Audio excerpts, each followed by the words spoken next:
And you just spent 45 minutes of my time. I said, you know why you spent 45 minutes of my time? Because you selfish. And when they told you no, what you thought I was gonna tell you yes? And then I told you no in the first 5 minutes and you took another 40 minutes. Why? Because you selfish. And you thought that you would bully me into saying yes. And it's not about to happen. You're not about to bully me into giving you an opportunity that's gonna kill you. This week, our show is brought to you by our partner in crime, Organifi. Organifi is an organic superfood supplement line that makes quality, trusted nutrition convenient and accessible. Their most popular product, green juice, can supercharge your life, restore that glow, and help you feel decades younger in just 30 seconds per day without having to worry about shopping for ingredients, mixing and blending them, and then cleaning up afterwards. All ingredients are USDA organic, vegan-friendly, and made without GMO ingredients, gluten, or soy. Where else can you get superfoods like chlorella, moringa, spirulina, wheatgrass, ashwagandha, and turmeric, just to name a few? So make sure you guys check it out at www.organifi.com/success. That's ORGANIFI.com/success. And now to today's show. I wake up every single day. I am who I say I am. And I get what I get because I live in beast mode. Stop being gazelles. You're not average. You're not even good. You were born to be great. What's going on, world? Welcome to another edition of the Secret to Success podcast. I'm your host, CJ, joined as always by the Bayesian sensation, Mr. Carl Wesley Phillips. What's going on, y'all? What up? We also have Dr. Douglas Eric Thomas in the building.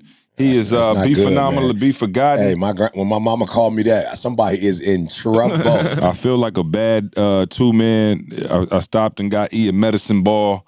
And the first time he said, I need 8 shots. 8 shots. What's the medicine ball? Break that down. What's the medicine ball? Nobody knows. It's something they make at Starbucks specifically for celebrities. You know what I'm saying? It's like, you can't order it unless you got like a little card. That Illuminati. Exactly. So he the last time I stopped, he was like, oh, get it with 8 shots. And then the last time I went out, he was like, nah, I'm good. I don't need the shot. So I didn't check in this time. So then I got here, he's like, you ain't get no shots in it. You know what I'm saying? Right. I'm like, you must know my wife. You know what I'm saying? Dog, my wife, like, seriously, I don't know about y'all, but like, my wife, like, I could go make me something to eat, and I ask her 8 times in a row, like, you want some eggs? Yeah, She's like, nah. I promise you, I go in there that 9th time and don't ask her and make some eggs. I come back in there, she like, oh, you ain't. All right. Oh, no, I'm good. I'm like, oh my God. I don't know what it is, man. But anyway, Dr. Thomas is in the building. He's a little scratchy, but you know, we got the medicine ball, so we're gonna try to work through it. We have Dr. King. Hey, I got a dream. We got Dr. King in the building. Hey, good to be back, man. We missed you. Hey, man, it's great to be back, man. Listen, man, we're getting so much feedback from the YouTube. You know what I'm saying? People looking at your guns. You know what I'm saying? People saying, you know what I mean? Let's go. Let's go. You know what I'm saying? Matter of fact, man, I'm about to have to come about the jacket, dog. Podcast starting.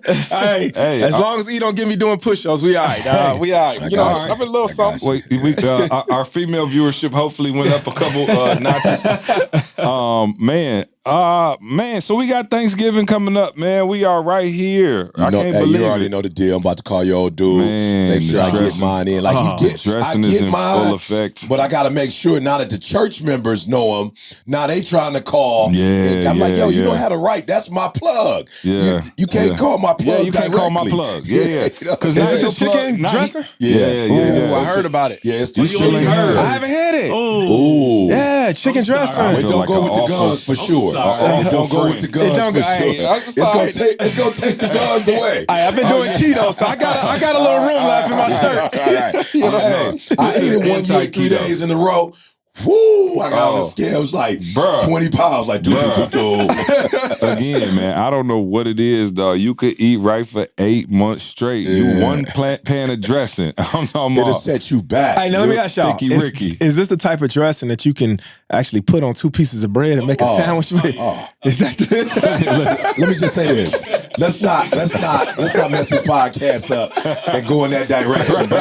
I've had it on sourdough. I've had it on wheat. Just a I've little had it on a mayo. sesame seed bun with cheddar. I've had it with Swiss. Yeah, bro. I've had it like a bowl of cereal for breakfast, lunch, and dinner, whatever. It's for real. That's for real. Crazy, dog. Yeah, no questions asked. Unbelievable. I OD'd off of it plenty of times. Yeah, but I do have a question though. I want to start off because, oftentimes Thanksgiving is a time where we go, family, friends, loved ones. And you go to their house and, everybody has a different style of how they like stuff, right? Yeah. So some potato salad, other things.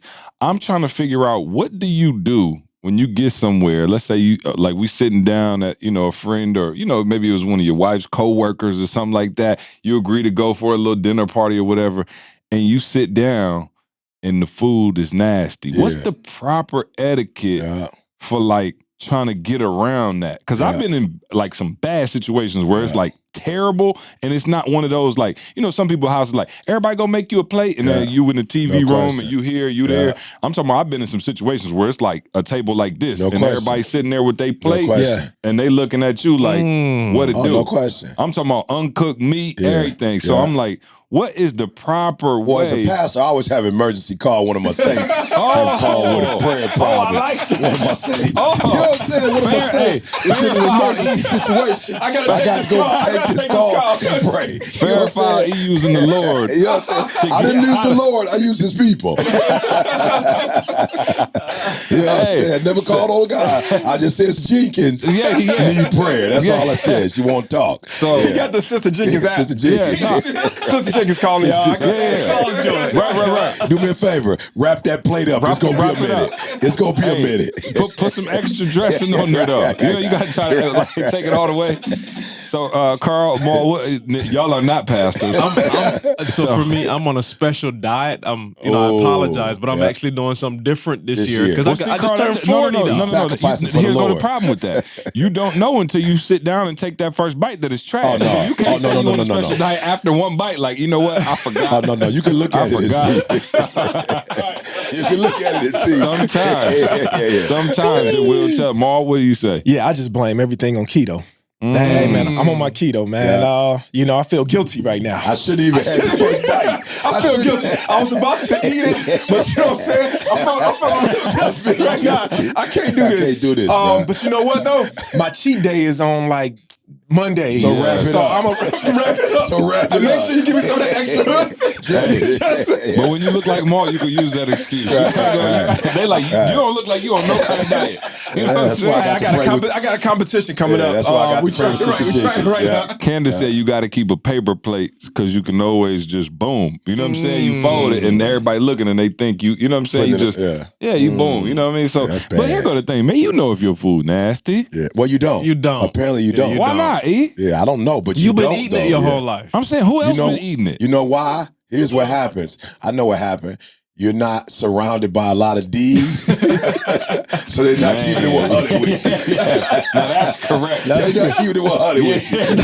Eating ate several nasty plates. Right. You know what I'm saying? Trying to appease people. You feel me? Shout out to everybody out there, man. Thanksgiving, I believe, by the time y'all are hearing this, it'll be Thanksgiving Day. Yeah. So happy Thanksgiving to you. Blessings. It's just the best time of the year, man. You know, family, friends. Sure. What do y'all got planned for Thanksgiving, man?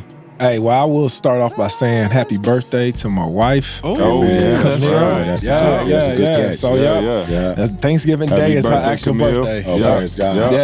Happy birthday this year. Hey, get the camera close on his I'm face. I'm not gonna say her age though. We're not gonna say that. Yeah, don't do that. But it's the 28th, right? That's the 28th of November. Okay, my little sister's the 30th. She was born like that. Well, I shouldn't say the 30th because she's gonna call me like this. Nick's Not birthday the 30th. Oh, for real? No. So happy birthday, baby. I've been with you since we were in high school. He's gonna start licking his lips now, y'all. Watch it. He's gonna be licking his lips. Come on. I just want to say, in the background for me. Yeah, exactly. I've been with you through most of both of our life, and I'm looking forward to spending the rest of our life together. So, man. I think I need love. Put L in the back. When I'm alone in my room, sometimes I stare at the wall, and in the back of my mind, I hear my conscience call. You gotta bite the lip. You gotta bite the lip. You gotta bite the lip. No, happy birthday, baby. I love For you. the first time in his life, he need love. I need love. Man, Shout out to I know. LL. Hey, E, Shout out to you LL. got to give us one story from back when LL came out with that. I know you had. Come on, give us a story. You had to have some. New Year's. Okay, yeah. I was about to I don't say. want to mess up the dress here. Oh man, can I do something though? Yeah. My wife don't know that I'm taking her to Vegas for her birthday. And so I want her to find out right now on the podcast. Surprise, man. Yeah. So, hey, you don't know this right now, but when you turn on the podcast on Thanksgiving Day at 5 o'clock. I hope you listen to it on Thanksgiving. She better. Okay, I need you right now to go pack your bags.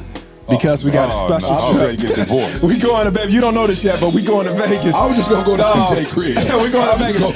We're going to Vegas for the weekend to celebrate your birthday, sweetie. So go upstairs right now. Go pack your bags. I wasn't going to tell you and do you bogus, but I'm telling you on the podcast right now. Wow, that's a first for the podcast. Wow, we been get some potato chips. We're going to CJ crib. We're going to Cedar Point. Y'all come to my crib and get some of Pop. Back to back. Yeah. Get your good shoes. You feel me? Oh man, so hey, congratulations, dog. Hey, thanks, bro. Man, I ain't hanging with this crew, man. I always feel like I'm not doing something I'm supposed to be doing. You know what I'm saying? Watch this be the one episode Candace listen to. Like 200 episodes, you never made no proclamation to me. Maul been on here 4 episodes. 4 episodes deep. Just holding the whole podcast hostage for his wife. Oh man, happy birthday, Camille. Shout out to everybody else who got a birthday. It is definitely fun times, man. And again, man, Thanksgiving, Christmas, like that whole spirit, man. Like for sure. you in the mall, man, you hearing the Christmas music. It's just nothing like it, man. It really isn't. So hopefully all of y'all are eating some good food right now. Hopefully, I want to say this too. See, you know, Rochelle is the health boy, but I was telling her this month we had the what do you call it? We had the meetup for BU, the appreciation day. And one morning we woke up, you know, and she was hitting me up, and I was just telling her that Nikki and Valari had left the crib. And I was telling her, I was like, you know what I would hope you do in 2020? A lot of people, when they think about health mall, they only think about the cardio, the resistance, but they don't think about the stress. And I was like, yo, we was up, 2-3 hours just laughing, and I was just telling her, I was like, yo, for Didi specifically with MS, laughter is a medicine. And I was just like, yo, Ma, so many people who they want to like just get in the gym, they want to go heavy, they want to go hard, but then the rest of their day is stressful and stressed out, and it's like, yo, you gotta, 2020, I'm asking you guys to add to your health regimen some laughter, some joy.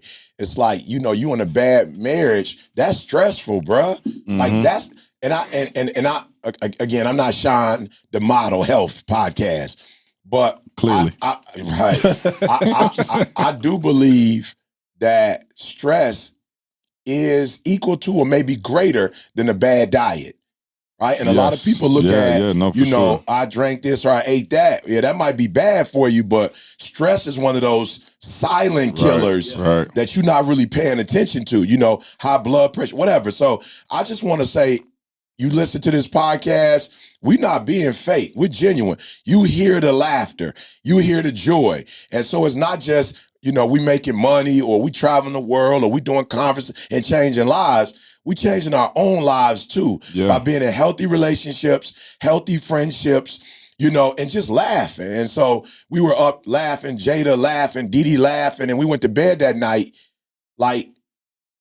pumped up, like we went to bed in a different spirit, if that makes sense. And I want y'all to check your spirits in 2020. Yeah, like just like you get on a scale and you check your weight, like check your spirit. Is my spirit high? Is it low? Is it mid-range? Like check your spirit. And if your spirits aren't consistently high, like look at your relationships. You might need to change your relationships. You might need to change your routine. I don't know. Go get massages, listen to meditation, music, like whatever. But the stress thing, bro, ain't nobody talking about how they like, don't eat this for Thanksgiving, don't do that. But a lot of y'all at home beefing with your relatives, whatever, like you beefing. Are you just low energy, period? Yeah. You know what I'm saying? Like, I'm not trying to be funny, but like, there are people who are in our circle and around us just because their energy is off the chain. Like, it's just good energy when you're around them. You know what I'm saying? Like, do you know how much better it feels to be around people who just got that good energy as opposed to people who,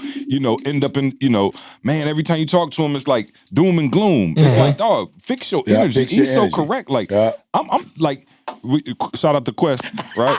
That's Quest laughing on the thing, but like Quest is our dog, but like Quest is just good people to be around. You know what I'm saying? Like he's one of the people who, like, when he in the building, you just feel the energy come up. Into your point, E, like that's something that you can control. Like when you low energy, or when you constantly in the face of like.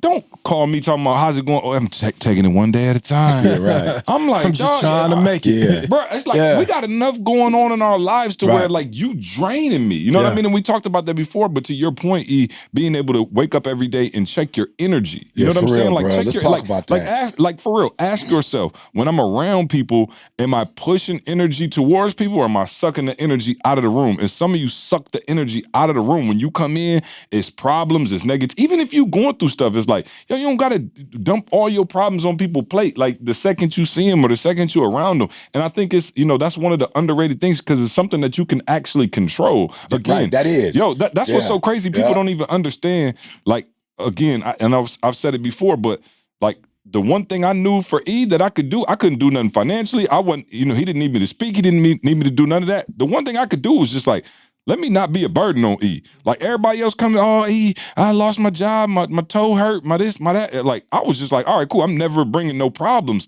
And I think E was just like, yo, I need that kind of energy around me. And I think you'll be surprised what happens in your life if you could just positive energy. That positive energy. And that don't mean everything's going perfect. Absolutely. My life ain't perfect every day. There's some days where I'm, upset. I was going off the other day. Trey was like, whoa, Dad, you all right? And I'm like, yeah, I am. But I didn't walk into the barbershop and tell my barber like, man, you don't need this. You don't need to vent that. I think people don't understand that though. See, people don't understand that, like, just because you're going through something, you don't need to display that with everybody else. Everybody goes through something in life. Everybody. But you got those people that when they're going through stuff, they still know how to still keep a happy spirit and interact with other people. Talk about that, Paul. Yeah, you would never know. Yeah, how do you do it though? Because for some people, it's like when something gets me, it takes over me.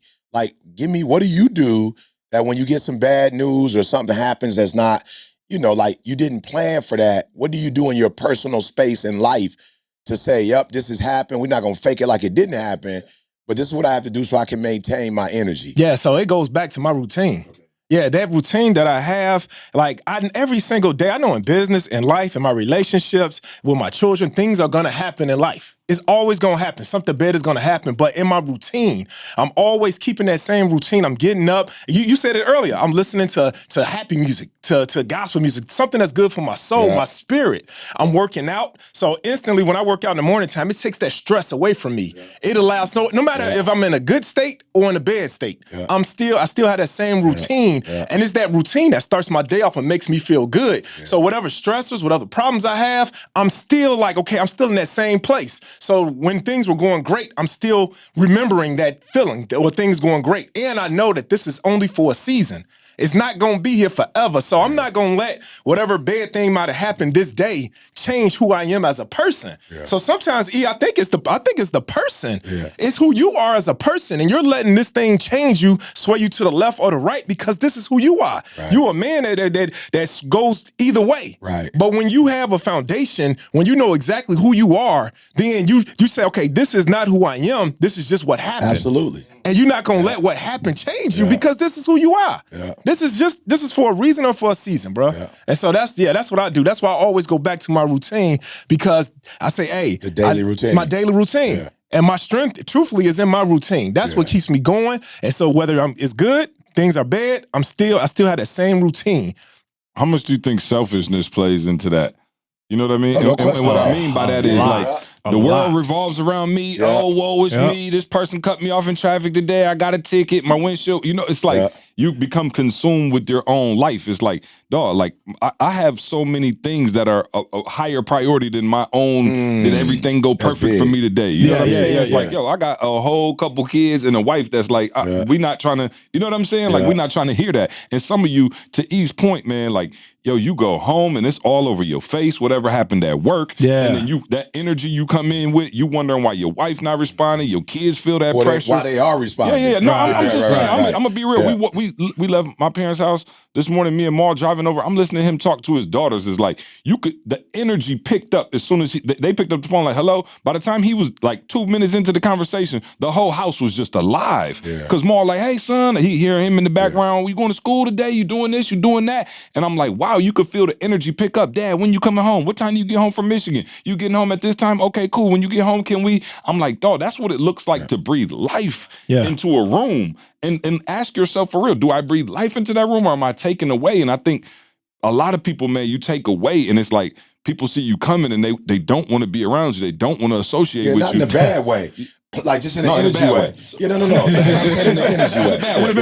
I used to joke, in a bad way. You know how people say after a while you got like a pet or something, like y'all start to look alike? Yeah. You start to look like your problems after a while. That's like you start, like I'm just saying, your body is something that you can't isolate this like that. So if that's what you focusing on, somehow it takes on a life, a part of you. Like again, people, we not playing. You get sick from stress. The reason is because it becomes you. Like that, your body don't know how to deal with this foreign thing that it's a disease, foreign. Not almost. It's a foreign thing in your body, and now your body's doing some stuff that it don't feel right. So you starting to look like your problem. Yeah, that's crazy. But see, to your point though, I want to defend a group of people because where do they teach us about this energy thing? Right. Like they don't teach you that in school. They don't teach you that in church. Like nobody teach you that you are responsible. And to your point. And we got to be cautious because we do got to bless our kids, but at the same time, like they need to know that they have a responsibility too. Like for real, like you're not gonna be a child for the rest of your life, and you have a responsibility as a child to bring a positive energy or negative energy into. So we don't get taught that, And for some of us, because we might be a class clown or whatever we are, teachers start telling us you taken away. Like nobody ever tells you though that you're doing something positive as it relates to building the environment. So I just knew you early because I get in trouble all the time about you talk too much in class, you distracting, you whatever. So I did start realizing like, yo, I bring an energy in this place. And so once I realized that and started getting mature, like I physically go in the room knowing, yo, if it's 4 of us in the room, I know what my responsibility is amongst the 4 of us, if that makes sense. Like I know exactly what I'm supposed to do. I'm not necessarily supposed to say, we're doing the podcast or what time we're doing the podcast, but I need to make sure that I'm on the energy boy. Like I gotta make sure that when we come in the room, I'm like, all right, y'all, I said, see, what we talking about? He's like, we talking about this. I was like, no, walk me through it. Like exactly what, so what, because I need to know when we get to that point, I need to know, all right, this is where I got to come in and make sure whoever driving, that they in the car like, oh, I'm ready to go to work and kill it. So for those of you who are listening, I want you to stop being a taker, because what we end up doing is waking up those marriages that are on the brink of divorce, Jamal. I never hear a husband call me and go, E, bruh, this is what I'm not doing, bruh, and I need help. I need help, E, so I do it. What does he say? He gonna say, E, my girl, tripping, E, she ain't, you know what I'm saying? I'm like, yo, why are we starting the conversation with her? Because I can't control her. And you can't control her, but you can control you. Yeah, I'm talking to you. So let me and you talk about, and so I just want to make sure y'all know that you do have a responsibility with energy. And why is this important? Because if I have a responsibility to cook Thanksgiving turkey, then there's some stuff I got to do more before the day of Thanksgiving. There's some things I need to do to prepare myself. There's seasonings that I have. And if you know me, bro, I make a turkey every 2-3 a year. Ma, I keep my seasonings on deck. Yeah. There's some stuff I can keep on deck. Some stuff I gotta buy because it has to be fresh. He make the only good turkey in the world. Yeah, I can't stand turkey. Oh yeah, I can't stand turkey. I'm gonna have to hook. I gotta get some. I'm gonna have to hook. And I'm gonna mix it in with the dressing. But it's Yeah. I don't know if you should do that. I don't know if you should do that. I don't know if you should do Not that. that good. No, that turkey is legendary though. Okay. Yeah. But to your point, E, and this wasn't what we were supposed to talk about. We got something else for the day. But to your point, Yeah, we have no limits. I want to know. Yeah, No time. We got keys to the building. Yeah, it's the holidays. The listeners may think that we keep a tight schedule. You know what I'm saying? I try to make this podcast It's the holidays, bro. slightly cohesive. And during the holidays, you do see a different energy. You do. Isn't that crazy? So, Isn't that crazy? Is that fake though? No. don't think so. It's fake. I don't know. Watch this. The environment creates it. That's what it is. That's what it That's is. the part that's fake. So That's can fake. we? The environment No. creates it. But I'm saying You can't be pissed off fake. listening to Let It Snow. Boys to Men. Bro, that's fake. And the fire. But see, all right, so stay right there. So stay right You there. can't be So, pissed. oh man. So if the environment creates that type of feeling, then why not create this environment for the rest of your life? Because we want to. Because we are. Why used just to, do it for the holidays? But no E? more because we're I not ain't got used no to. eggnog and Boys to Men. No, I'm just saying in more June. because You know what I'm saying? I'm we're pissed. used to receiving. So if the environment says we need to do it, then we can do it.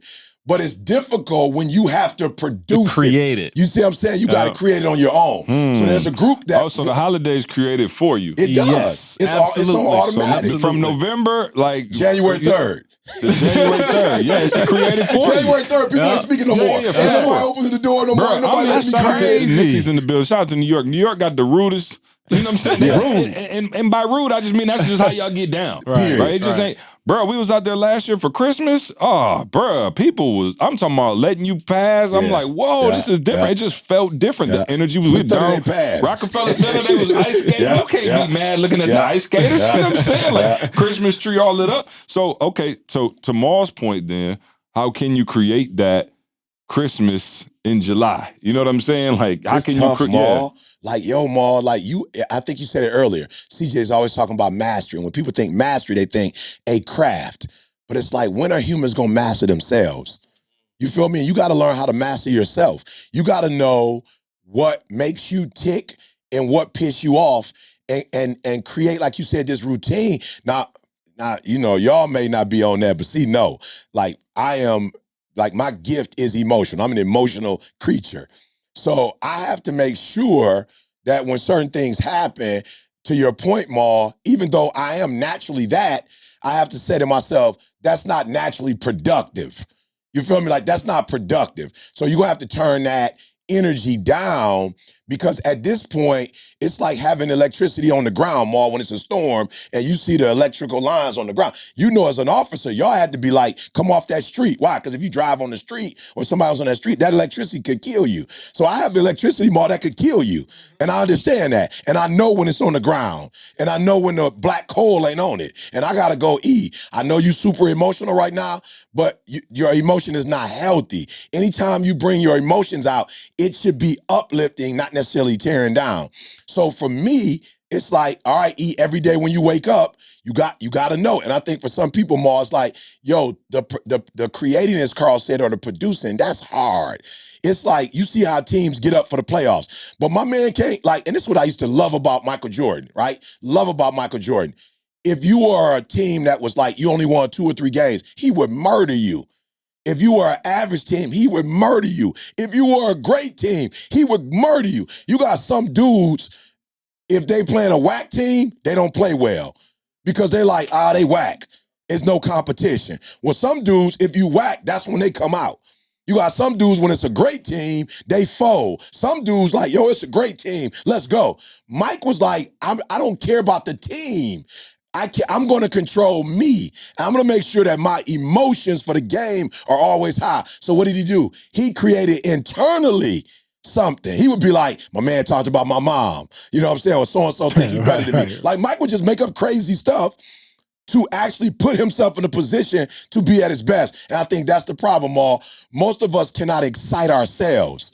We have to have something externally to excite us. But when you get to that mastery level, you can start pushing your own buttons and making you do whatever it is you want to do, if that makes sense. Yeah, and what you got to do, you got to learn how to shake it off. Yeah. When things happen, it's like sports. I remember when I used to play ball, if I'm a linebacker and a guy got past me or whatever, you can't sit there and focus on the last play. Yeah. You got to get prepared for the next play. Yeah. Why? And that's the But thing I tell us love why. about sports, because you only have another minute Absolutely. in between plays to get ready for the next play. And if you don't prepare yourself for the next play, then now you're going to set up where you're messing up every single play. That's right. So you got to shake off that one play because you still got a lot of game left. Yeah. You still got a lot of game in life left. You can't just sit there and be worried about the last play. How do you shake that play off? Hey, bro, you gotta like straight up take a breath and just be like, man, take a deep breath and just say, okay, cool. I still got a lot left. That's it. Look to the futures, and that's why it's so important, man. Putting off the things which are behind you and pressing forward to the things which are ahead.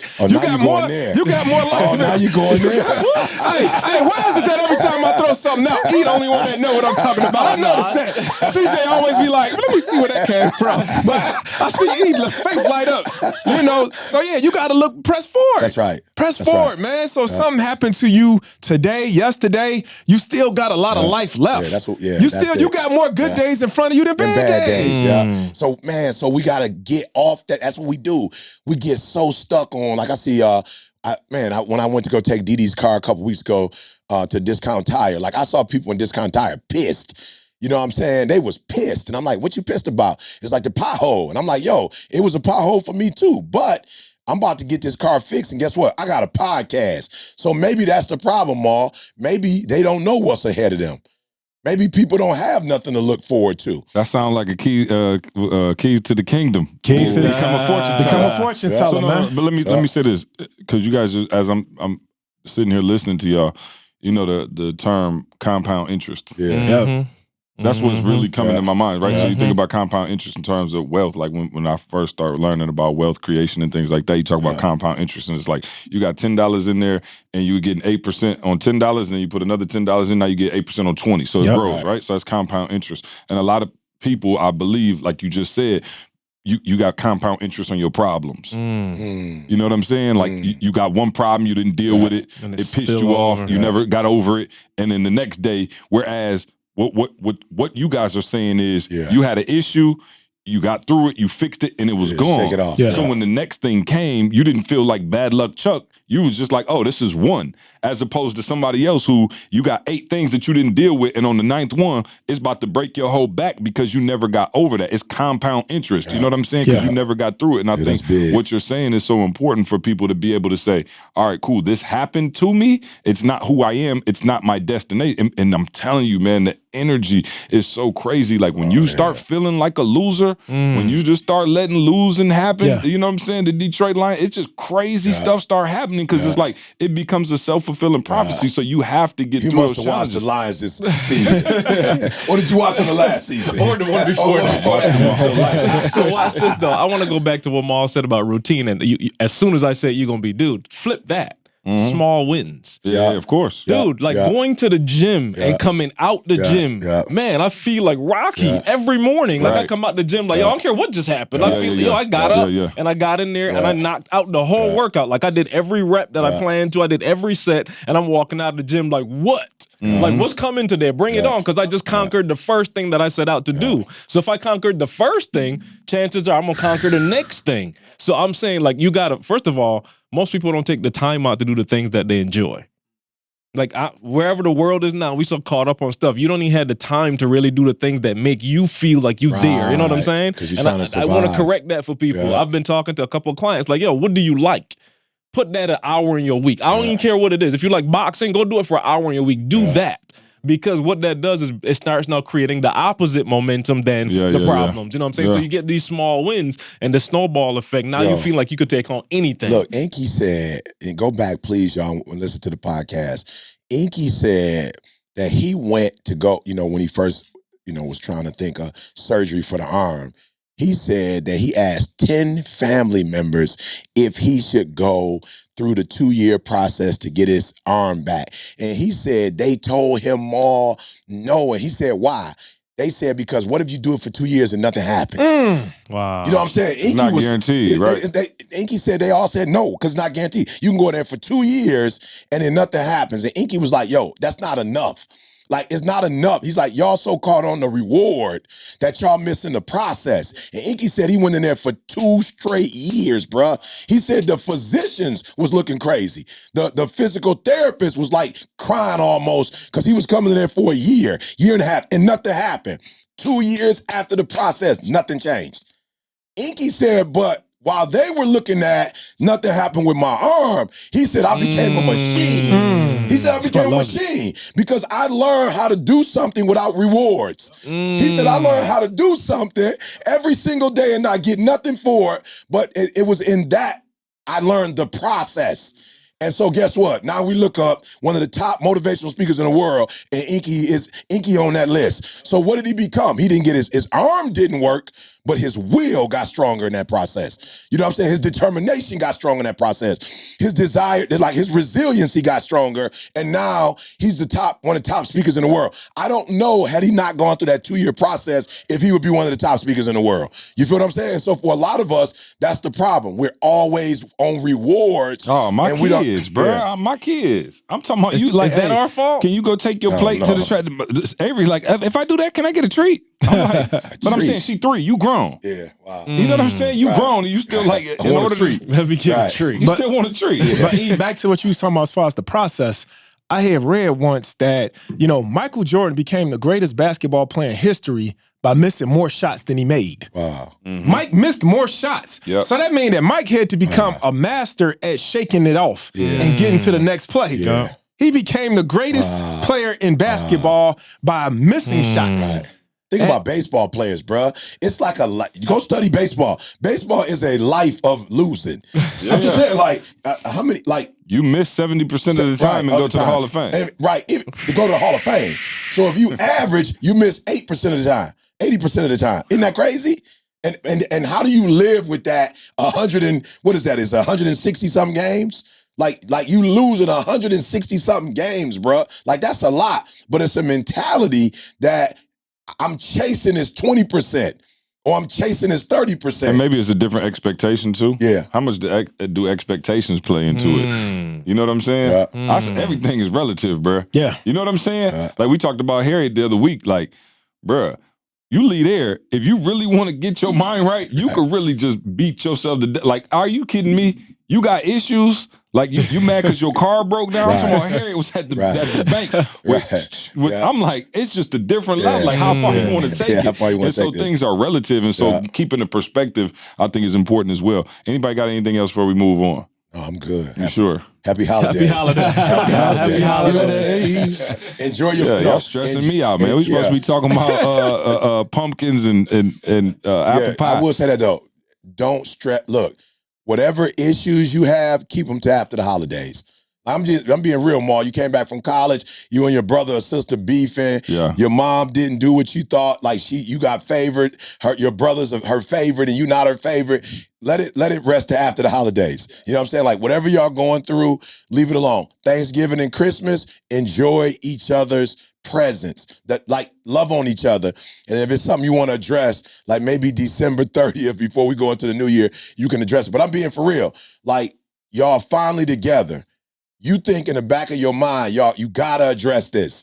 It has to be said. It doesn't. That's a D right there. Like, I can't hold it no more. I gotta speak. Oh, I promise you. I'm not hearing nothing. There's a gorilla in the room. I'm like, bro, I got something to say. Don't do it. Go get a banana, right? Go get a banana and chill.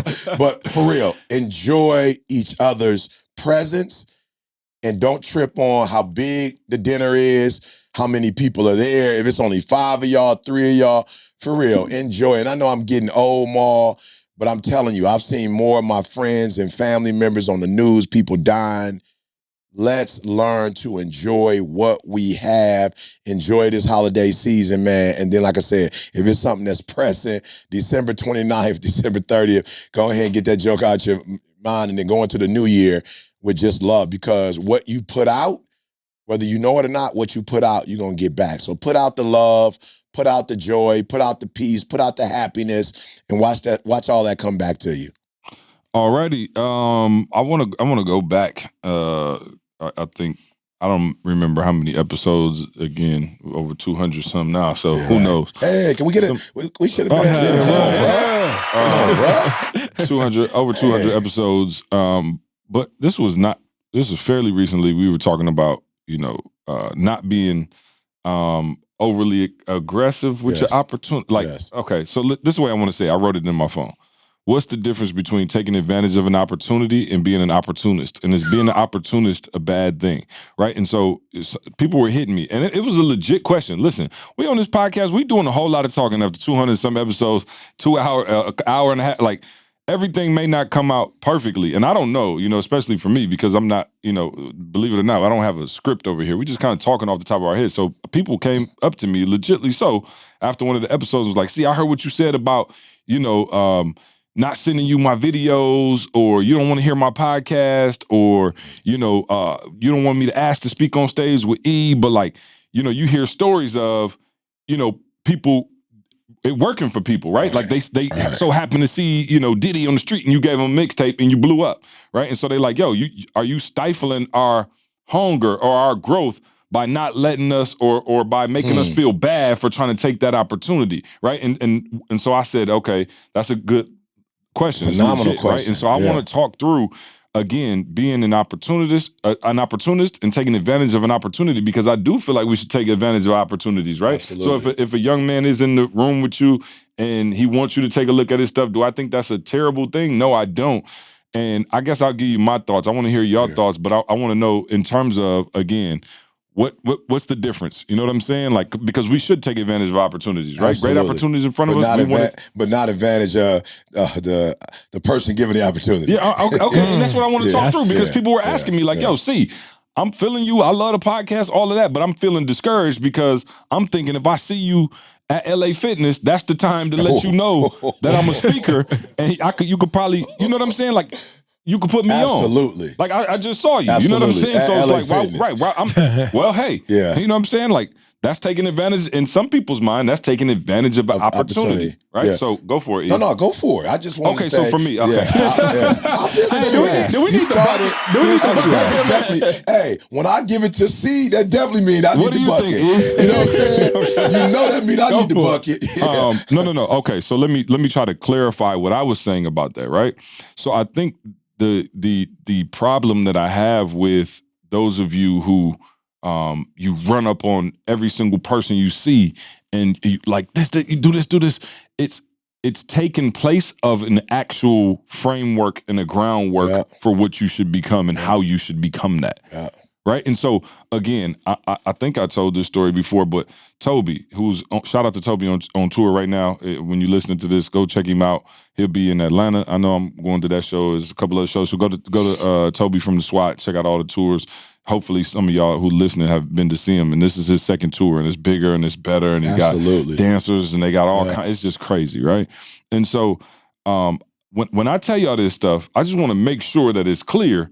I'm not the be all end all, for sure. Absolutely. You want to run up on somebody, give me a mixtape, cool. Go for it. I just personally believe that there's a different way to do it. And so if you're listening to this podcast, I'm going to teach you a different way. So Toby, who was obviously a rapper and was an artist with us, right? He started, rapping. He had never rapped before, and you guys have heard the story. He had never rapped a day in his life, and I told him, you got a gift, so start and let's figure it out together, right? So I was very hard on him, as you guys know. I had resources at my disposal that I could have used to propel Toby maybe a little bit faster. Listen to what I'm saying. I could have made some phone calls that would have launched him even faster than he did. But I knew internally I would have robbed him of everything it takes to get to that level. And so what happens is when you run up on me with your first episode of the podcast and I go, oh, this is great. And because you saw me, you know what I'm going to do? I'm going to play a clip of your podcast and give out the name of your podcast at the end of our podcast that got 100,000 listeners so that people can come and listen to your stuff. Like, in your mind, that's a win. And I'm telling you, I've never seen it work like that because it didn't work like that for us. Right. And so I teach it in a different way. So shout out to Wilt, right? Wallace, if he's watching this, I don't know if he's still watching, and my boy Los. Both of them are execs. Music execs. Both of them are in charge of getting songs on the radio, right? Like that's their job, is to get songs from artists onto the radio stations and blow the records up. They do it every single day. They do an incredible job. Shout out to Will and Los, right? My other great friend who I grew up with since knee high, DJ Infamous, Calvin Donald. Shout out to my boy Cal. You look him up, DJ Infamous. He's ludicrous DJ. He's big time in Atlanta. He's big time everywhere. These are three individuals who I have their number in my phone in a personal relationship with. I also have an artist who needs help, who needs these type of resources. Not one time. This is the God's honest truth. You can IG all three of them and ask them, how many times did I call them and ask them to put Toby on the radio? How many times did I ask them to put Toby on Calvin in the clubs and just play his record for me? I never once asked, because I understand that the grind has to be sold separately. Absolutely. The grind has to be sold separately. So guess what? Toby went through hell. I put him through hell. I mean, like, hanging up on him, not returning his calls. Like, I was boot camp him on calling Toby. me for prayer Him calling because you didn't answer his call. I'm serious. It was deep. But what I understood was, if I give it to you, or if you shortcut the process, you will never blow up to your fullest potential. But guess what? Because I didn't show Toby that hookup, and I never gave him that hookup, and I never called anybody, he had to figure out and do it on his own. And so now he's got an organic fan base that rocks with him and thinks he's the truth, and comes out to shows, and he sells out shows, and he does all of this off of the strength of what he's built. So I'm not saying you don't ever use an advantage. Now, guess what? I'm to the point where if I have relationships and things like that, and we have meetings we want to get set up, we got some meetings in LA, I don't mind using my contact, but I can't take you from the ground level of what you had to build. And the same thing, I can, but again, it's not going to work, because you're never going to have an appreciation for what it takes to stay there. It's not about getting here. It's about staying here. And so you look at us again. How many times did we email Tony Robbins and Les Brown and Dave Ramsey and John Maxwell and all of these other gurus in the personal development space and say, hey, can E get on the stage? We never did it. We just built TGIM. And I think we don't take advantage of the resources that we have right in front of us, because we're out looking for other people's resources. And the first thing you got to do is your own recognizance. You know what I'm saying? Like, yo, you got to figure out what you got in your own basket. It's, again, start pushing the car first, and then let somebody come help you. Don't just stand on the road like this. And a lot of you, like I said, you on episode 1, what do you want me to do with it? You know what I'm saying? Like, why would you want me to listen to it? I listen to it now. I'm going to rob you of the grind it takes to get to that point. Absolutely. And so that was my point between, I'm not saying you don't take advantage of an opportunity, but stop. But that now, because of maybe social media and the connectivity that we have, has taken the place of that old school organic footwork that it took. Well, not old school, it's what it takes. So here's where, and I wanted you to go there first, see, because I'm about to go on the tantrum. Right? Get in your mic. I'm about to go. Tantrum and a tangent. Both of them. Here's my challenge. I hate when people only look at the opportunity and not the person that's giving the opportunity. You know what I'm saying? It's like, yo, I told somebody the other day, I was like, yo, Free, I'm just going to be real with you. Somebody told you no, and you called me. You know what I'm saying? And I was pissed, Ma, and I told him, like, I had to go like beast mode. You know, that ain't that's not where I want to start. I want to start in my high I. I don't want to go to the D. But I had to say to them, like, yo, for real, if you went to, give me a company like Google, if you went to Google and fill out a job application and you can get the job, you can't call a CEO. Like, you can't call a CEO and be like, yo, I ain't get the job. What? I'm like, yo, you are abusing your privilege. You know me personally, and this person told you no. So you call me. I said, what you want me to do? You want me to make them hire you? Absolutely. Like, they got to work with you one-on-one. So here's the problem I have with you guys that see us, and all you're thinking about is you. It's not mutual. All you're thinking about is me. And immediately when I see you go, me, and not us, I'm like, yo, I'm through with you. Why? Because you're like a parasite. You will take all my resources and leave, and when I need you, you're not going to be there for me. So I'm like, I went off, Ma. I said, don't you ever call me again. Then you talk to me for 40 minutes. Do you know who I am? You know how much money I make in an hour? And you just spent 45 minutes of my time. I said, you know why you spent 45 minutes of my time? Because you selfish. And when they told you no, what, you thought I was gonna tell you yes? And then I told you no in the first 5 minutes and you took another 40 minutes. Why? Because you selfish. And you thought that you would bully me into saying yes. And it's not about to happen. You're not about to bully me into giving you an opportunity that's gonna kill you. Like, don't you know, and y'all gotta understand this, we know we're there. Don't you know we know what it takes? So if we tell you no, it just means you don't have what it takes right now. So why would we set you up for failure just so you could be happy? So I wanna say this, for all you who have my number, get the insurance bucket ready. There we go. For all of you we go. who have my number. listen, listen to me, and I'm not, look, when I met you, I gave you my number, not for you to throw ideas Not at for you me. to call me. You feel me? And Maul said he had my number, he didn't use it. But Maul, if you text me like, yo, E, bro, I'm out here grinding, I need prayer, boom, I got you. But you know why I didn't call you? I don't know why you didn't call me. I didn't call you because I respect your time. Yeah. And I know that your time, man, is your greatest asset is your time. Yes. And so here it is, you doing everything that you doing. And I can respect the fact that, man, this man just gave me his number. And so if anything, I will send you a text message, happy holiday. Yes. You know, something like that. Hey. Well, man, also, more, I'm assuming you were eating off the videos that he was putting out for free anyway. Exactly. So what do I need to call you for, bro? You just did 18 TGIs in a row.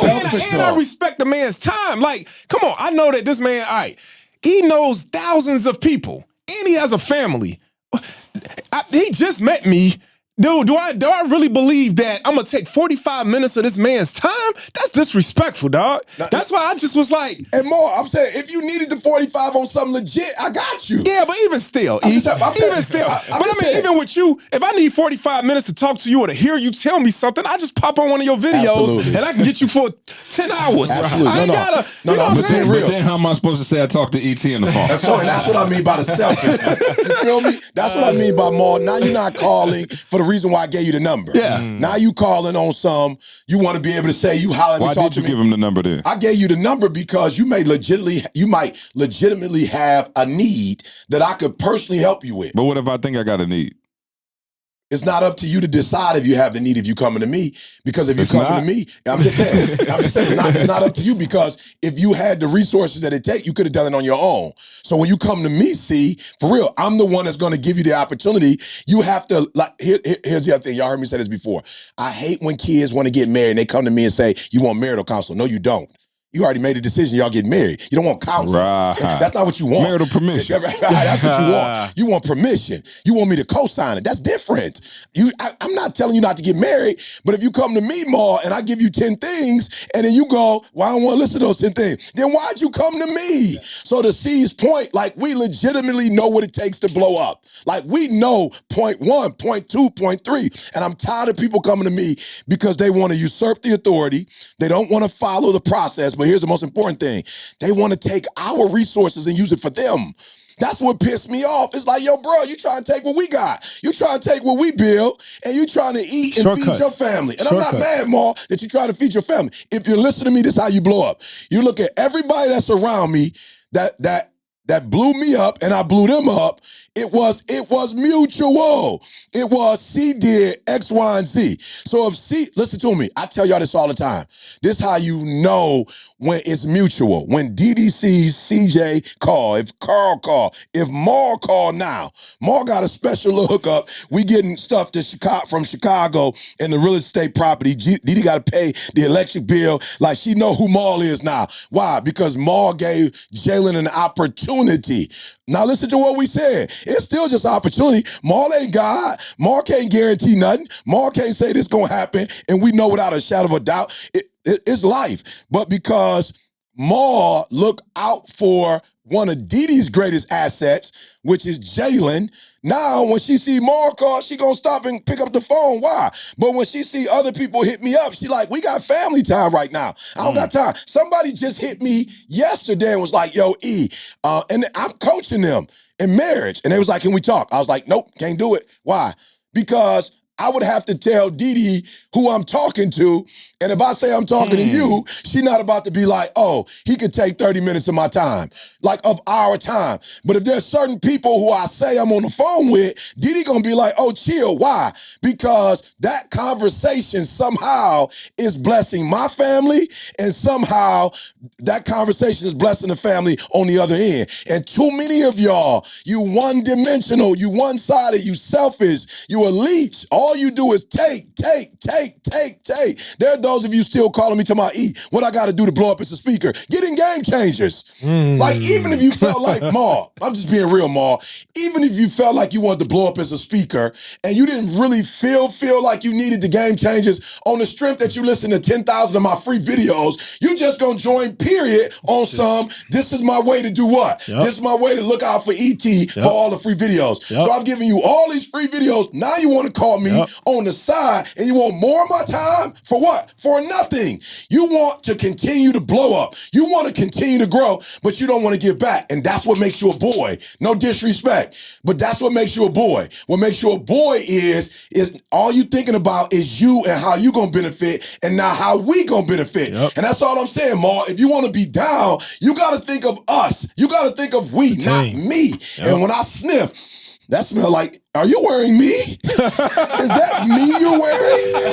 If that's me you're wearing. Put Quest on. Yeah, I'm sorry, bro. If that's me you're wearing, then for real, bro, you're going to have to go somewhere. And not just for me, Ma, but the whole crew. You feel me? Yeah. Like, you trying to take now, as CJ would say, you trying to take food off the table that we grinded for and we work for. And I see so many people, and that's why I don't work with so many companies, because I see them. They sit back, and here's what they're doing. They're looking for they could care less about the person, the people that's given the opportunity, and you look at them and see, oh, yep, I see it. Yep, I see they weak right there. Yep, I can go take some of their food. Yeah, guess what they did? They worked for it. And I'm telling you, Ma, please go to National Geographic. I see it all the time. You'll have a lioness. They will hunt down, you know, like a, I don't want to use a gazelle because they small. Give me something bigger than a gazelle. Buffalo. A buffalo. They'll hunt a buffalo down, 2 of them, and then out of nowhere you'll see 20 hyenas come. Mm-hmm.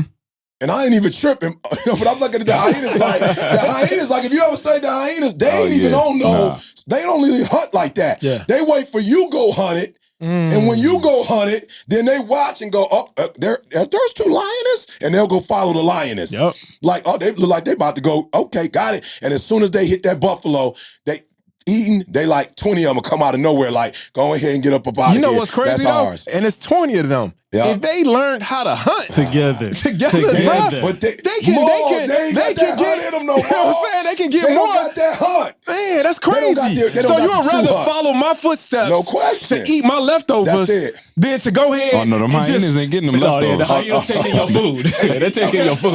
No, they running you up. But you know what's crazy, them all. You can't say what hyenas have learned. And they so annoying to the lion. The lion just be like, man, go ahead. I ain't even trying to fight y'all. Right, because it'll be like a little baby love. Yeah, just for a minute. Right, and then the lion just be like, I'm out. Right, they ain't never killed a lion. But it's just like, they like the lion, like the noise they make it, the way they look. Like, you know what? Just go to eat it. So I'm just saying, Ma, I'm getting tired of that group versus, and it's a whole bunch of them. Like, I never knew it was so many hyenas out here trying to let you work and grind. And they like, shoot, we ain't gonna do all that work. We ain't gonna do all that grinding, but we gonna come take yours. But ain't it crazy how them hyenas, dog, how they pretend to like you? How they pretend to love you? It's sickening, They pretend, but really they just trying to take your food. But it only take 1 or 2 hunts to see. It only take 1 environment to see. So that group pisses me off. Why? Not because they're eating, but watch the hyena. They take your whole hookup. And you go back with nothing. Them hyenas go back with nothing. Hey, ain't it crazy though? Hey, you get some of your and you burnt out of energy. Hey, you be having some of them hyenas in your family, dog, for Thanksgiving. They be the ones that don't. Watch yourself, Mom. They be the ones that don't. Watch yourself, Mom. What a bucket, man. Where's the bucket? What a bucket. Bruh, they be the ones that come to your house and don't bring nothing, but they taking 10 plates. And everybody ain't even finished eating yet, and you taking 10 plates, dog. And the mac and cheese. Oh, and then do no dishes. They leaving the cranberry sauce right there. They hitting the dressing. And then they want to leave my house, then go to my parents' house and go take their food. With containers. Yeah, they just going from house to house. Hyenas. Hyenas. Hey, y'all, can we call, I know it's Thanksgiving, but can it be Thanksgiving hyena? Yeah, no question. Wow. I was going to ask before, Ma, how do I identify myself if I am? Because again, self-awareness. But Maul just kind of laid it out a little too much. If you took food and you would bring not even a cup of juice, you might know. That we talking about you. Bring dog, and we ain't asking you to bring the chicken dressing or the turkey. We just, bring some Kool-Aid. You know what I'm saying? Just bring a pie. Bring an apple or pie. cups. Bring the cups or the plates that you're going to eat So off let me of. tell you, hold on. This is, Just bring the solo. The crazy thing is, it's a self-fulfilling prophecy because the hyenas just so happen to be the same people with the inability to self-fulfill. So it's like, it's a double negative. It's like you can't, you know what I'm saying? It's like they the ones like, what? But you know what's so funny though, Of dog? course I got to play. They can't even see it. But you know what's so funny though? No, for real. He hit it when he was talking about National Geographic. It ain't never just one of them too. It's never. It's like 20 of them. So bro. you bring 20 people to my house for Thanksgiving. Yeah, you don't even come by you yourself. You ain't bringing nothing with you. you. don't even come by yourself. And you want to take plates with you. And they want to take them too. Oh my they God. saw you take one. I pay for the food though. And you don't get no leftovers. Happy Thanksgiving, y'all. You know what I'm saying? This episode is brought to you by No doubt. Oh man, no doubt. I don't really have nothing else. You know what I'm saying? Like y'all want to add anything you want to add to that? Because I do. I want to say. Okay. No, I want to say. Let's go. Let's go on the positive side. Hey, you know what? This might actually be healthy. Like if you and your family dysfunctional, just sit around and watch this whole episode like a game of Mafia. Yeah. Just see Who's mafia? Who the police? Who's the citizens? You know, like for real, for those of y'all the lions in the family, just like listen to this and then because the hyenas probably ain't listening to this anyway. Y'all all lions listening to this and like just sat them around the table and sit just 'em all like, around, hey, I heard this was a good podcast and just look at them like, Hey, but the hyenas gonna be the ones over there and they laughing. still ain't getting They the laughing hyenas. They gonna be the ones over there laughing. People be tripping, don't they? Right. Hey, Mafia, you pointed out. Unbelievable. question. Independent subside. Go ahead. E. No, Sorry. I would just say, depending on what side you're on, you want to be on the side of the people who have opportunities and who are blessing. And I think that's what makes, what we do unique. Now, I do want to say this because there might be those of you who are giving. I don't want you to feel bad. It's not equal giving, it's equal sacrifice. You feel me? So I don't want nobody out there thinking because you're not bringing money in. Of course. That you know what I'm saying? So what Didi and I used to do. the dishes. Yeah, and that's what I say. That's how me and Didi blew clean up up. back in the day. Me and Didi used to wash the dishes at Mr. B's house. You know what I'm saying? The Awani's house. We would go to the millionaire's house. Bring a card. Yeah. Bring a card. But we would just clean up. But I'm talking about like we would literally clean up, not playing. Like bring out all your stuff, and that goes way further than bringing anything. No question, bro. Somebody that just do something. Yeah, and that goes, man. That right there says a lot. We start cleaning up, and guess what started happening? Other people who normally wouldn't do it start seeing us and were like, "Yo, they cleaning up, so let's go help clean up." And now you got 5, 6 people, and we clean up. And guess who they would always invite? When they had an event, they would invite us because they wanted the house clean. So we go in there and knock that joke out. They invite Junebug back? No, Junebug did. Junebug in jail. Junebug in jail. He didn't quite make it this year. He was on vacation. So, where's Junebug? He on vacation again. I'm like, man, he on vacation again. So I'm just saying the thing that I'm grateful for in this holiday season is that I am surrounded by not people who are opportunists trying to take, but people who are opening up opportunities, or as I told C earlier, C was like, me and C had this big discussion, and I was like, yo, C, this year, the one thing I want us to do better as we go into the next year is not necessarily hunt, but we got to find a way to make sure after we hunt that the system is set up and that we can get the most out of the hunt.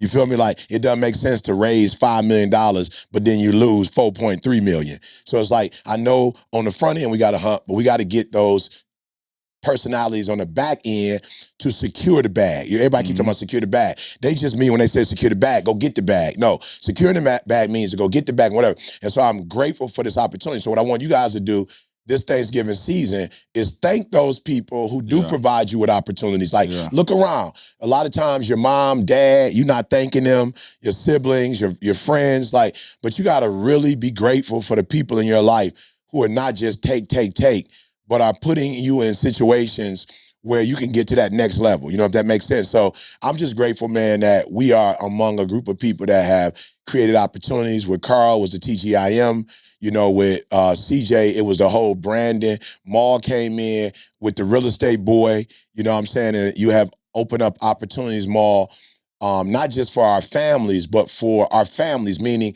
those people who watch the videos. Like, you helped me, Maul, go to another level in that I was able to bring them in and get them motivated more, you know, and get them enlightened to see, you know, the world. But going back to Harriet Tubman, Harriet was in a position to actually give them that next level of freedom. And what you've done, Maul, is come in and give us that next level of freedom. It's like, yup, E, you need to be spiritual. Yup, you need to get your character together. Yup, you need to make sure your marriage is tight. Yup, you need to make sure you have a great relationship with your children. Yup, you need to have dreams and goals. But more importantly, you need a vehicle whereby you can make money. You know, and Maul, you've done a phenomenal job of that. And I just want to say thank you. Yeah, let me piggyback that, man, because and I'm, you know, high D, but I'm trying not to let my eye get in the way too much. But to E's point, I mentioned it on a podcast before, but since we're in the season of gratefulness, and I am grateful, I said it at the conference, man, but just want to publicly say again, and I'll give a little bit of backstory. For those of you who don't know, I have a brother who is 13 months younger than me. So we grew up like twins. You know what I'm saying? Like, for real. Me and Train, we look alike, you know, as close as you could possibly be. And he played college football, and I went off, and we kind of, you know, when me and E met, me and E kind of started our own thing. And, you know, it launched us on a specific trajectory. And while my brother didn't, you know, come over to that side, he, you know, went more of the 9-to-5 route and you know, has a good job and, you know, had a good job and all of those things. But I noticed that, like, he never really wanted to come over and rock with us. You know what I'm saying? Just like, that's just wasn't his thing in terms of the personal development. Now, he would show up at conferences, volunteer, E's biggest cheerleader, my biggest cheerleader, like, but never, like, from a business standpoint, it just wasn't his thing. And so it used to be kind of frustrating for me because I used to be like, man, here goes somebody who's super close to me, who we could do all these things together, who now I feel like I'm kind of financially leaving behind, right? And he's not the dude, he's not about to be like, oh, okay, we're going on vacation, you just pay for me. That's not his swagger at all, you know? And so I was struggling because when Candace and I were talking about moving, for those of you who don't know, me and my brother live directly next door to each other. And so when I say directly next door, like, I don't mean like, oh, in the same subdivision, like we live directly next door. When we moved to Atlanta, we built our house directly next door to them. And it was the greatest thing ever. My wife loved it, and our wives are like sisters. They like love each other to life to this day. They best friends, whatever. And then me and Train super close. Yeah. But what happened was, financially, as we started to take off, it was like, whoa, you know, the type of vacations we took, the, you know, things that we can afford, the dinners and stuff like that, it just started to be different. And I started to be like, whoa, like things I would take for granted, like, oh, let's go to Ruth Chris. You know what I'm saying? Like, in the just middle like, of the day. Right, stuff like that would, I'm saying, it was just like, it was just different. You know what I'm saying? Whereas imagine we were always on the same trajectory, and then I looked up and financially things started changing for me, but they weren't changing for him. And I couldn't tell him like, yo, just come rock with us, come do this, because I know he didn't want to do that. And so it was time for, you know, us to move. And Candace and I were looking for houses. And I'll be honest, it was a stressful time for me because I was like, yo, I don't want to leave and go to, I mean, we talked about the 1-bedroom shack, but obviously I have an incredibly beautiful home, you know, swimming pool, movie theater. It's a nice house, guys. And I've been blessed, and we worked our butts off, and I tease a lot, but I do have, you know, nice things, and we take nice vacations and all of those things. And so as we were looking at this house, me and Candace were like, man, we really want to move to this house. But I was struggling because, again, I'm looking at my brother like, yo, I'm gonna have to tell him I'm moving to somewhere I know he can't afford. Right. You know, and so I'm like, man, our kid, you know, Sydney and Trey, about the same age, whatever. And, you know, I talked to Maul, and I was like, yo, help me, dog, because you obviously, you know, a millionaire, self-made, you know, you blew past, you know, you got, brother, you're close, and then financially you might have went past at one point your brother and things like that. And Maul was like, I was like, man, I feel guilty, or like I feel weird about moving, and you know what I'm saying? And Maul was like, listen, he was like, you got to do it. He was like, you got to do it. You staying here is only going to make him feel comfortable. You have got to make him uncomfortable. Unbelievable. And so he was like, buy the house, buy a bigger house. Like, yo, you need to show everybody in your family what's possible. And I remember being like, yo, you right. And so we bought the house. We told them we was buying the house. And of course, they support, like, zero hate. This all love. You know what I'm saying? It's not no tension or anything like that. But we're gone now. Right around that same time, my brother was, I noticed, going with his real estate stuff. Like, he was, you know, trying to learn the game of real estate and everything else. And while he never wanted to gravitate towards what we were doing, of course, Maul and I are so close. And I told him, hey, my guy Maul is the real estate giant. Like, he teaches people how to do it, you know, whatever. And so I gave Train Maul's number, and they connected. And when I tell you, like, this is why you got to get around people who you love, people who care about you. When I tell you Maul took my brother under his wing, no different than he would take me or Carl or E Mama or Jalen or whoever else he's blessed, took him under his wing and showed him his system, man, literally, you have changed my family's life. Right after that, after Maul showed Train what's up, I'm very happy to say Train not only lives in the same, we don't live directly next door, we live in the exact same subdivision. Our kids go to the exact same school. Less than 2 years later, our kids go to the exact same school. They both in Miss LeClaire's class. Wow. They both in school together every single day. They live in the same neighborhood that we live. I can get to Train house a 1.5 minute drive. I can get to his house. So we back spending the night on the weekends, the kids back playing. Right. He got his own pool in the backyard. Right. He got his own theater in the basement. Yeah. And that's possible because of you. And I think sometimes as bros, we don't like to give each other our flowers like in that public way. Yeah. But like you gave him something I could not give him with real estate.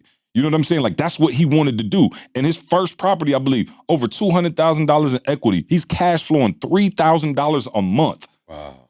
Like, bro, you just take care of your whole mortgage in one fell swoop. You don't even, like all your money that you working, you still got your job, you still working, and it's going to the next level. And Maul's whole thing of being the 9-to-5 millionaire, right? Like that's why what you're doing is so important and so crucial, because as the 9-to-5 millionaire, your thing is like, yo, you don't have to quit your job to do this. And you were able to show, bro, you've been able to show so many people close to us. And like, obviously you guys know Carl's story. And I just wanted to publicly state, you know, my brother's story. Again, this is a personal podcast. You know what I'm saying? My brother and I had talks about this, and he's going to Cabo with us. You know what I'm saying? Like, I remember it was a time when we would have hit Cabo for New Year's and would have been like, all right, see you later. You know what I'm saying? They paid in full. Like, let's go. You know what I'm saying? Like, like, do you understand how much that means? And so information has changed the way we've gone about our business as a family, you know what I'm saying? And as an ETA family. And that's why, man, for real, I am super pumped and super excited. I want to, like, in terms of the products that we've delivered, I've never been so excited to deliver this. And today, as of right now, the what's been brewing inside this man for 20-some years of real estate, the course is finally done, man. And I want to say, man, can I get it? I want to get it. Let's go. Yeah, no, I'm serious, man. I want to say, as a brother who has already benefited from this information, again, you changed my life, my family's life, our trajectory forever. Like, my brother's on track to being a millionaire. You know what I'm saying? Like, ain't nothing that he can't do with us now. And again, that was because of the information. And obviously, you guys know Carl's story, E's mama. And again, one of the things I think we pride ourselves on, E, is we have never come in here and tried to offer you anything that we didn't actually do. Never once in our life. We have never tried to be opportunists. Never. Right. Not one time in our life. Do you know, like, for real, we've been with Maul years now. Right. And everybody in our entire community has taken on the system and has, you know, began to do this. And so I want to, I guess, you know, just really quick, Maul, you can go over. I'll be the first question. I got okay, yeah, I'm sorry. So, but anyway, I just wanted to make sure everybody knew, like, publicly. I want that to go on record for the rest of my life. Like, as deep as people think E and I are, you know, and they like, oh, y'all just changing lives and stuff like that. Sometimes you too close to people, or, you know what I'm saying? I just didn't have the correct opportunity.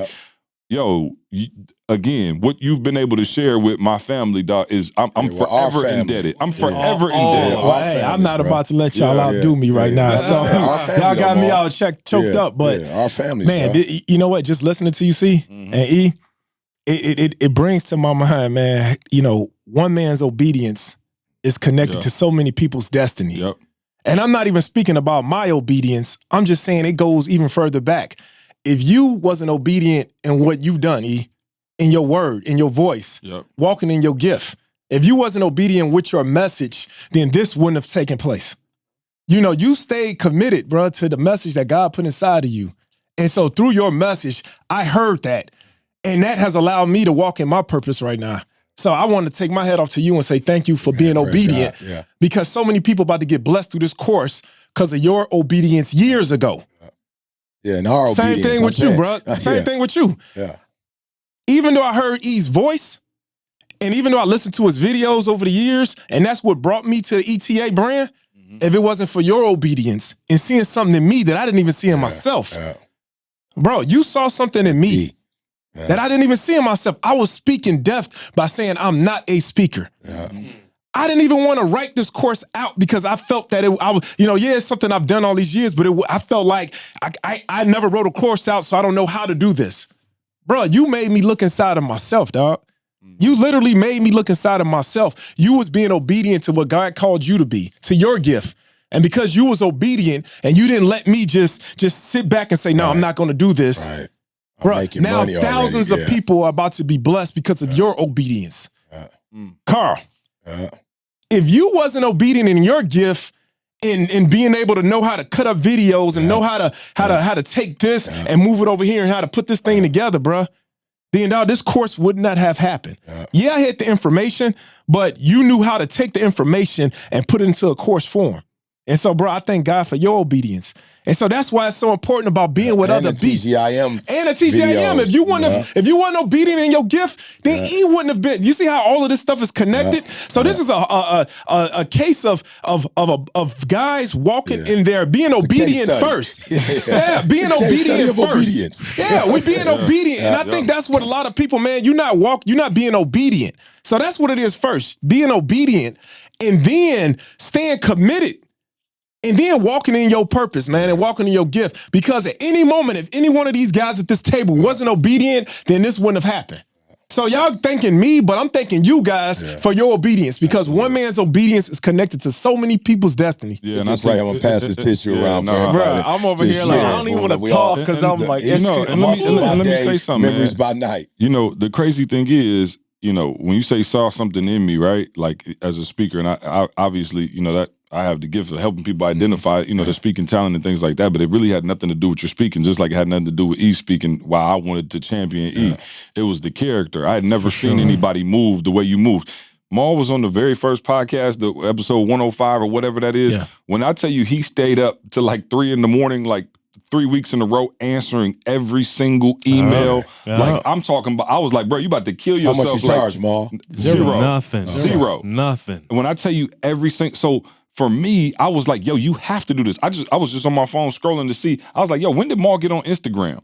Right? Like December 17th, 2018. He ain't even been on Instagram for a year. But you got cats who've been on Instagram for 10 years telling you what they could do, hyping you up, $30,000 here, $40,000, $50,000 mastermind, things like that. And I'm like, yo, here's a dude who, again, it's so crazy to me. I go over Maul crib. I'm like, dog, who would have an indoor pool, 3 different lounges and sports bars, doggone weight room look like LA Fitness, 30 TVs.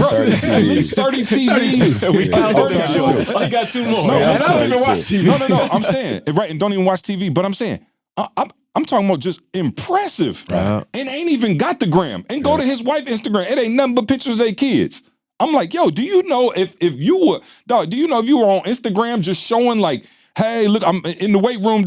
You know how many people would go nuts? I'm like, Maul never even thought of that. And I'm like, yo, here you are, a hidden treasure, a police officer who has made millions of dollars through real estate, through security company, through the daycare, through all of these different avenues, and nobody even knows this story. Like, do you know how many people you are about to inspire, or that you're about to teach? Meanwhile, like I said, you got, no disrespect, you got clowns on who understand marketing. Disrespect. Who just like, disrespect. Right, disrespect. Like, and so for me it was, no disrespect. No, okay, how can we put this together? And I know y'all been hearing about it, but we've been actually running people through the courses, right? And like people, just as a trial. Again, we wanted to make sure we got everything ironed out. Hey, what's up, podcast family? Hey, this is Jamal, and I'm excited to tell you that the real estate course is finally done. Carl and I spent the last 15 months going over my 20-year real estate career and pulling out all the information that gave me the title, the 9 to 5 Millionaire.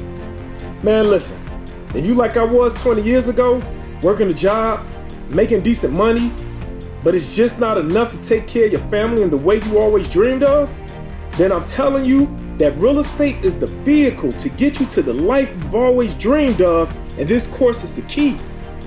We put everything you need to know in this one course, from how to build your credit, to learning the wholesale process with little to no upfront cash, to fix and flip done the right way, and ultimately how to buy and hold and build that generational wealth that your family deserves. So go get the course now. We have a special pricing for you guys this Black Friday weekend only. The regular price of the course is $19.97, and this weekend only, we have cut it in half. That's right, $997. So don't wait another year to live life on the left side of the menu. It's finally time to make real estate real. Let's go. So talk about like what makes this course different than, you know, the other people. Obviously, you said somebody was charging $30,000 for the exact same information. Yeah. You know, and what makes it different, and why did Can I go here though before you say what? Yep. I want to go why. Yeah. Oh, for real, Ma. I want to go why, bro. Yeah. I really do. You know, when we went to go see Harriet Tubman, the thing that hit me the most, Ma, was just what it took for her by herself. No family, nothing. You know what I'm saying? The preacher was like, look, do exactly what I tell you to do, whatever. I mean, she got close. The dogs was like, right. I'm talking about the dogs was right there. Ma, she went through hell and got her freedom. And Ma, not even a week or two seemed like it, in her freedom, she was like, let's go back. Ma, why? Right. Like, Ma, you got the crib, Ma. You got it all, Ma. You got the family, you got the kids, your daughter's playing tennis. Like you on some, you know what I'm saying? You on some like the American dream, boy. Yeah. You know, you helping your family out. What? Why? Why are you even doing this, bro? Like, you don't need the money. Right. You know what I'm saying? Like, you don't, like, I could see if you was like, I want to make so many millions, and like you had half of that goal. You already did everything you want to do, bro. You retired. You speaking now. Why would, like, we're going to get to the what you do next, but why, Ma? Why are you doing it at this juncture in your life when you should really be chilling out like you already worked? Yeah. Now it's time for me to retire and enjoy the fruit of my labor. Why are you even doing this? Bro, I think that's what a 9-to-5 thing come in at. You know, everybody always asks me, like, why did you stick around the police department? Like, you didn't have to. Why? And it was one of those things, man, where I seen people losing, bro. I seen people, good people. I'm talking about, man, like, I love blue collar, middle class people. I love it. This is like I love them. Yeah. You know, and because they want stuff. Yeah. They want to be able to do. They get up every day. The hardest working people in out. America. That's right. They're the hardest working That's right. people. That's They right. get up That's every right. single day. You know how hard that is to do something like that for 20, 30 years? Yeah. They get up every single day to go to work to take care of their family. They want to just take care of their family and give their family the things of this earth that they deserve. Yeah. And I see that your job, any job that you have, is only enough to make ends meet. It's only enough to get you going to the next check. Yeah. As I work with these people, man, for over 20 years, and I see them, man, they just want to take care of their families. They want to have a little bit, man. And because I've worked with them, I've seen them work and I've seen them not have. Yeah. And I'm just like, man, like, I've seen them even die, E. Yeah. Like, I've literally worked with people, man, that actually passed away holding on to the American dream and never getting there. Wow. Never getting there, man. They went in their grave, man. Yeah. And they never got it. But they went to work every single day for 20 years. Yeah. And so I'm like, man, as I'm working, I'm living the life that I want to live while I'm still working this job. Right. And I'm like, so, all right, it can't be that they don't have time. Right. Because I'm doing the same job they're doing. Yeah. So it's not the time that's stopping them from doing it. It's not the work It's not the work they're doing either. It's not the job. So then what is it? What's stopping a man from being able to provide for his family? What's stopping this woman from being able to do whatever it is she want to do? And I'm like, man, it's a lack of income. That's it.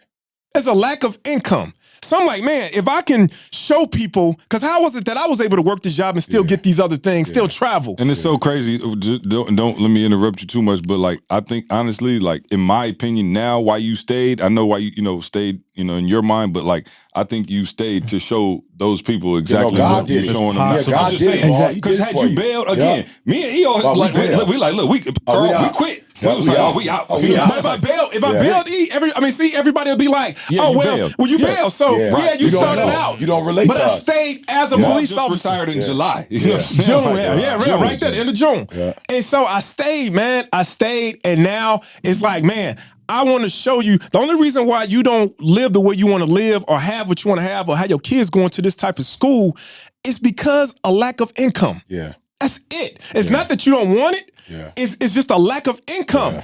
That's all it is. And a lack of knowledge that you're and a about lack to of give knowledge them. to get the income. Yeah, you about to See, get we that. think we're taught on this job, on these different jobs, we're taught that if we want to get more income, we got to work harder.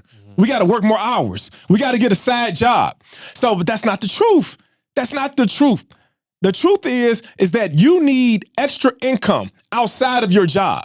You need to create passive income. Yeah. And so that's all I've ever done. See, all I've ever done with real estate, man, is that I had a purpose for every property that I purchased.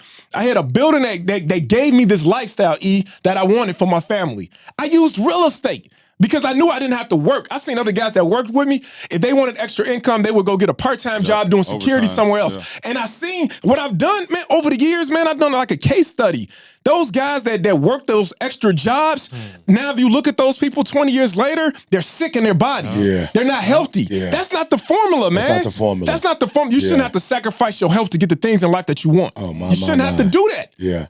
And so this course is going to show you how to create passive income and still keep your job. Still keep the job, but how to create passive income. Well, this income now can take care of the things in life that you really want. Yeah, one of the things that was incredible to me was, again, information. You know what I'm saying? Like, I was looking at the stuff, and now my parents are, about to buy a property as well. Man. When you don't have, I'm sorry, don't do that. Don't do that to me, see. Let me give him a round of applause. Come on, that's a moment of silence. No, I'm saying, here go the crazy thing is, when you don't know, you think you got to have $100,000 to buy. You know what I'm saying? It's just a blue. We talked about it a couple weeks ago. Yeah. The blue collar mindset is just like, I got you thinking I got to buy a house. Like, you set up all this stuff, and one of the things we talked about it before is, I think you probably bought every course that was already out there. Yep. You went 2 live courses. I told you we would send them all in like a mustache and sunglasses, like just to get information, because we wanted to find out where are the gaps, like what can we do to make sure this is great. So he talked about the why. What is the course? Like what are people gonna get? And I'm so excited to introduce it to our community, especially on Black Friday, and give them, you know what I'm saying, the love that they deserve. But again, I know we have a wholesaling course on there. Yep. Right? So wholesaling masterclass. So with the wholesaling masterclass we have on there, and it's breaking down to you what is wholesaling, how you should wholesale, and like what are the key components of wholesaling. Right. Like I wasn't big on wholesaling, and then until my team, Aaron to be exact, he showed me that everybody doesn't have money in the bank. And I'm gonna tell you, and in this course, we're gonna show you that you don't need that much money like you're thinking.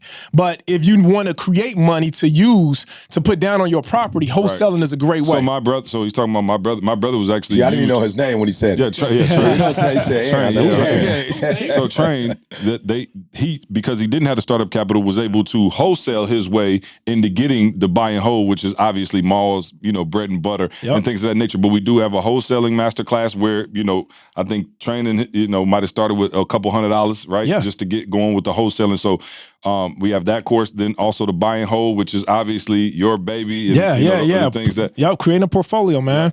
And see the difference between this course and other courses out there. They're teaching you, they're selling you this course on, hey, if you want to be a millionaire, we're not saying that. That might not be what you want to use real estate for. Absolutely. Right. You might want to start a business. I've used real estate as opposed to going to the banks. Right. I went to my portfolio. Now you're talking my language. I went to my portfolio. I remember, man, getting denied a loan to start a daycare center. We got denied. They were like, you can't. You never had any experience in daycare, so we're not going to give you a loan. I'll never have experience if you don't give me the loan to start the daycare center. So it's somebody out there that got a business that they want to start. This course is for you. Because this course is going to show you how to use real estate to fund the money you need to start your business. So then the other thing, so we have the wholesale masterclass, we have the buy and hold, and then also the fix and flip as well, which we've done a couple recently. Yep. And I love it because I would, me, I'm still learning the game as well. So I would ask them all, like, why do we fix and flip this one? Why do you hold this one? And he walks you through the entire thing. Like, okay, what do you need? You know what I mean? At this point right now where we're at financially, $2,500 a month is cool, but it's not going to necessarily move the needle for us like that. Exactly. However, if we're able to flip this now and make, 80 to 100,000, this makes more sense for us. And then we can work our way up into, purchasing, skyscrapers or whatever, we're trying to work our way to. And so you go through not only the wholesale masterclass, the buy and hold, but also the fix and flip as well. Yep. How to identify the right properties, because some people think that just buying this property and I'm going to fix it up and I'm going to sell it. No, it's a system to it. Yep. And so we're going to break down, the numbers got to work, and we're going to break all that down. And one of the things that I think is, and Carl again is doing the course, so maybe he could speak on it because he's actually the architect. I'm excited myself, man. I just seen it the other day. It's beautiful. It looks gorgeous. But you're actually going through houses and showing people how to do it, like on video. So you will watch Maul and how he evaluates, is this the house that you should try to flip? Is this a good house for a buy and hold? How much work is it going to need? Here's what you look for. I remember we walked into the property the other day. I actually was taking video of Maul on my phone, and he was like, oh, I love this property. I said, why? He was like, look at the windows. This place looked crazy. I'm talking about, it just looked crazy. It looked like the Bates Motel to me, but Maul, because of it his was beautiful. vision, It was beautiful. Yeah, he like, oh, this is beautiful. I'm walking in like, I'm seeing like boards and like trying not to step on nails, and Maul like, oh, it's gorgeous. What a house. Right, exactly. Yeah. But here's the thing. Maul was like, look, bro. He said, I'm not trying to be funny. These windows don't need to be replaced. These are great windows. Yeah. He said, how much you say we will save on it? Oh man, thousands. Yeah, thousands. Like 20,000 or something. Maul was like, here go 20,000 right here in the window. We don't have to replace the windows. Yeah. He was like, these hardwoods are beautiful. He was like, I'm like, wow. Like I didn't even say they gray in my eyes, but he was like, oh, bro, we buffed these out, shine them out. Boom, they good to go. And so you're walking through the properties. You're actually showing people from top to bottom exactly what the process looks like. And I think that is the dopest thing. And then also the lessons, outside of you are taught by your own personal advisors and the people that you actually use. These are some of the people. This is my team. We call it the Dream Team. Yeah. And so we have on there, man, my personal real estate broker, one I've been using for over 20 years, my lenders. Yep. We have the whole squad on there and then giving presentations and things like that, man. The thing that I love about this course, everybody that work a job, you look for, what's the one thing you look for when you get that job? Job security, right? Yeah. Job security is big, right? Yeah. This course is about life security. Ooh. It's about life security. Because, man, everybody is one paycheck away from losing your job. Yeah. Just think about it, man. You as a father, you as a husband, what'll happen, man, if one day the company say, hey, E, I'm sorry, man, but we're going to shut down. What happens to your life don't shut down? What's going to happen to your wife, your kids, your kids in school? How you going to continue to pay their tuition? Yeah. So that's job security. This is life security. Yeah. So if anything happens on your 9 to 5, well, you still got these buildings. You still got this passive income coming in that's going to help you take care of your lifestyle. That's how I built my whole life. I built life security. I put a fence up around my lifestyle with owning these properties. And that's what we're showing you on this course, bro. Yeah, and I'm going to tell you what I love most, Maul. Because listen to me, I was afraid to go here. I just talked about it on a couple other podcasts ago, like our name. Like that's big to me, bro. Yeah. Like I want to be the dude when I die that my kids and the people who were close could still live off that name. Yeah. Mm-hmm. You know what I'm saying? Like you think about Martin Luther King, his kids still was living off that name. Yeah. When you go, what's your name? Yeah, I'm Martin Luther King's daughter. Oh, everybody like, oh, that's King's daughter. Yeah. You in certain communities and you say your name, it's opportunities that you get so I never wanted to lose that, Maul. And she knows that, for real, we never talked about money for a long, long time. And I told C, it's not that I don't want to talk about money. I just don't want to be a shark like these other people. Yeah. It's just like, because you have a gift of persuasion, because C's getting results, people gonna follow us just because. Mm-hmm. Yeah. So I don't want, what I didn't want, Maul, that I see some of these other individuals do is I'm going to show you what we've done, and I'm going to tell you that you can do it, and I'm going to charge you for the results that we get, but I'm not going to really give you the information that I'm using. Right, right. You feel me? Like, I'm going to sell you a product, but I'm not going to show you literally the steps that we actually, I'm not going to give you my secrets. Mm-hmm. I'm going to give you like this generalization board. Yeah. And I was just like, God, I don't want to do people like that, because I believe that you reap what you sow, Maul. And when I saw your program, and more specifically, not what you said or what C said, the video said, and y'all writing stuff on a piece of paper. Like, I'm not, bro, anybody can write something on paper. But when I went to the conferences and I saw your lawyer in the building, you feel me? When I saw, is it April? April, yeah. When I was with April in Chicago at the property with Jalen, and Jalen is walking in the property with April, because I'm like, yo, you could get Jalen, you could tell Jalen he could do this, but if I got to go there with Jalen by myself, it ain't about to happen, bruh. Like, you know what I'm saying? And again, I want to say this because a lot of you know sports, you understand what I'm saying. There are a lot of cats that studied under Nick Saban. They not getting the same results at these colleges when they leave them that he getting. Right. You feel me? So while you with him, it's something you not getting. Let's just be 100. Because you left Nick Saban, went to a D1 school, and you won 4 games out of, you know what I'm saying, out of the 12. Right. You feel me? So you might have his like exact playbook, but some about his playbook you don't have because you're not getting the results that he's getting. No and I didn't want that, Maul. I didn't want, you got our playbook, but you don't have our personnel. Right. You feel me? You got the playbook without the personnel, you still don't have nothing. And so when I saw April, then when I saw Damon, when Damon said to me, most impressive thing he said to me was, "What up, though?" I was like, oh, okay, Right. okay. You from Detroit. You from Detroit. You from the city, baby. So I'm not dealing with a lawyer that don't understand. I'm not dealing with a lawyer who's so, you know, educated that he don't understand blue collar. This boy grew up in blue collar. So he understands the mindset of the people that he's dealing with. Some of these companies, you blue collar and you go to people that are white collar and they don't understand you. They don't know how to talk to you because they don't come from where. So when I saw your personnel there, that's when I knew this is real and we can replicate the process because you got the program and you got the and Carl, you get the one of the last words here because you're actually the designer of the court. And like I said, it was just I told Carl, I'm like, yo, it's only right because you were the first, you know, recipient to go, you know what I'm saying, to go through it. So I'm like, who knows Maul's content and his information, his system better? So the two of you, y'all don't know, this is, y'all watching and listening, this has been years in the making, literally years of us getting to this day, to this moment where we could, you know, give it out to the public. And again, we took our time. We wanted to make sure things were done right and in order and that the system was there that could follow it. So Carl, what are they getting, bro? So, hold on, I'm sorry, Carl. Carl, I'm sorry. go here before we go there, Carl. What's up? There's a group of us that's listening right now and we ready to buy it, like for real. We like, my family needs this. Like, they there. There's another group, Carl, that's listening, like, my family needs this, but they got that it hit them, Carl. Like they going back and forth right now, Carl. Even as we doing this, they going back and forth. Like, yep, my wife does this everything. Yep, my kids does this. But. Okay, I know I should do it. But, can you speak to the buts for me real quick, Carl, before you speak to that? I'm gonna say it like this. I had a conversation with my wife this weekend, and I told her, "Come next year, you have to stop working." Like, if I want you to hear what I'm saying, and not on some, you know, we too big time to work. We ain't, no. We love work. But I'm saying the fabric of society right now is so jacked up. I can't say it no other way. It's jacked up because everybody's chasing some stuff that they're not getting. You working some stuff that you ain't got no business doing. You doing jobs that you overqualified for. You ain't got no business doing for security that you don't have. That's for the illusion of security.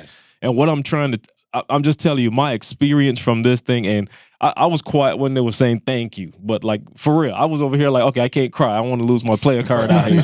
I was trying to like drink some water, but like lose your Barbados card, bro. I can't. Come on, man. We supposed to be like hard out here. Right. But like, listen to what I'm telling y'all. Like, this is something that has changed. And C said it. My parents have changed. The conversations have changed with my parents. The conversation with my wife. And listen to what I'm saying. This is not the first investment that I've done.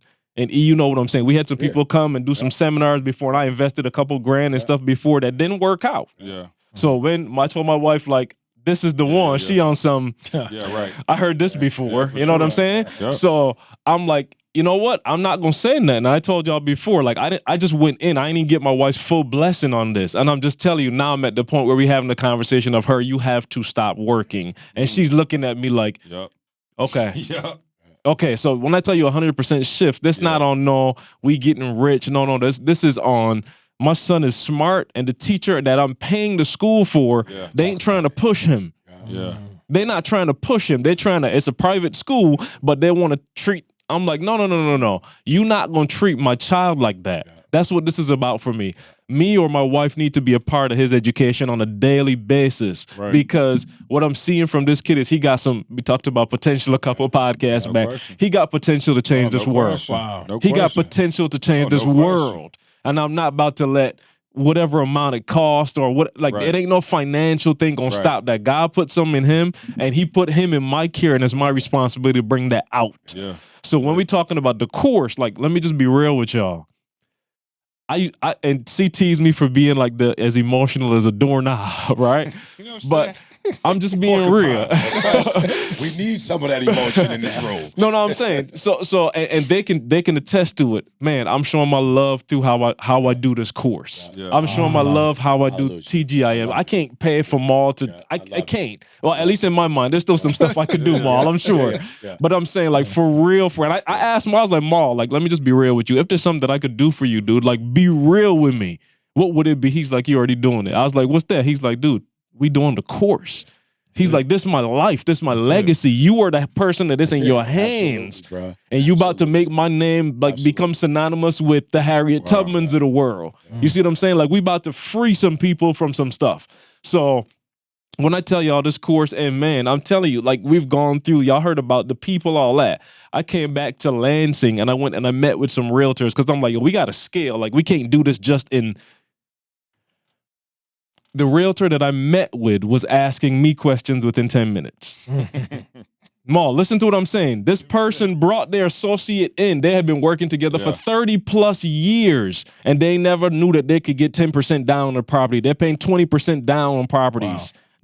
This information that I got directly from Maul. Like, there's information in this course. Again, there's realtors out here. Realtors, this is their industry. This is what they studied for, and they don't have the information. Or if they do, they're not applying it the correct way. Yeah. And I'm telling you, you're getting all of this bottled, 20 doggone years of experience. You're getting bottled in about 25 videos. You're getting, and hey,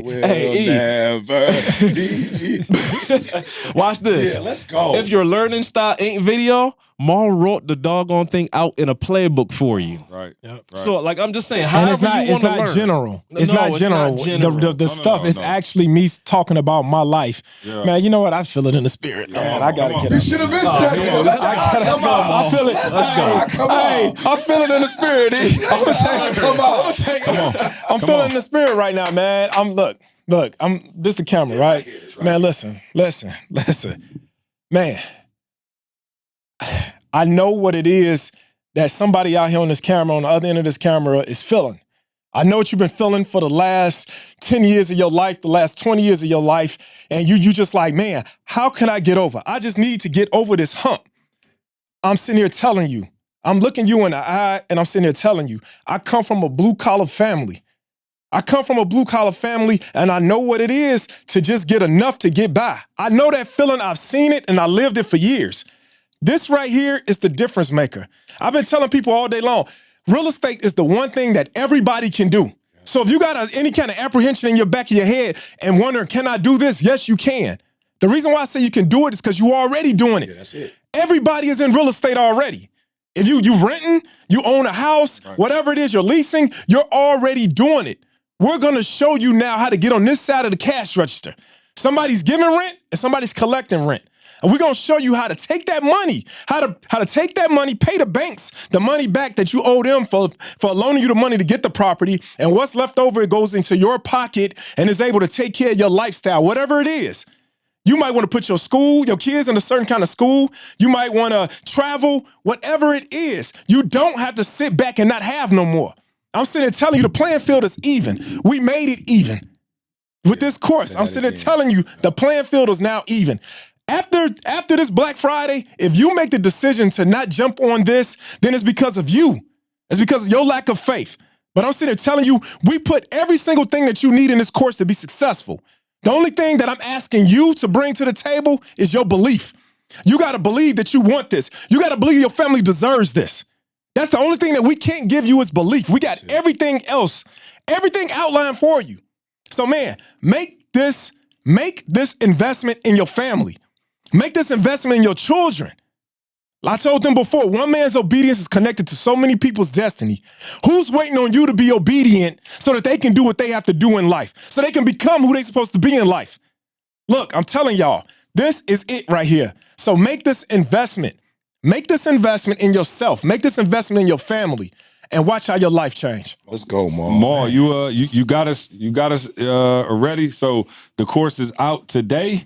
Let's go. Black Friday. Let's go. Make real estate real. Make real estate real now. We said, you said what, 40,000, 50,000, some of these investments that people are making. Easy. My cousin got caught up in the investment. I ain't say nothing, but Maul reached out and put her in a better position. So listen, man, of course, we want to make sure we bless y'all with the offer.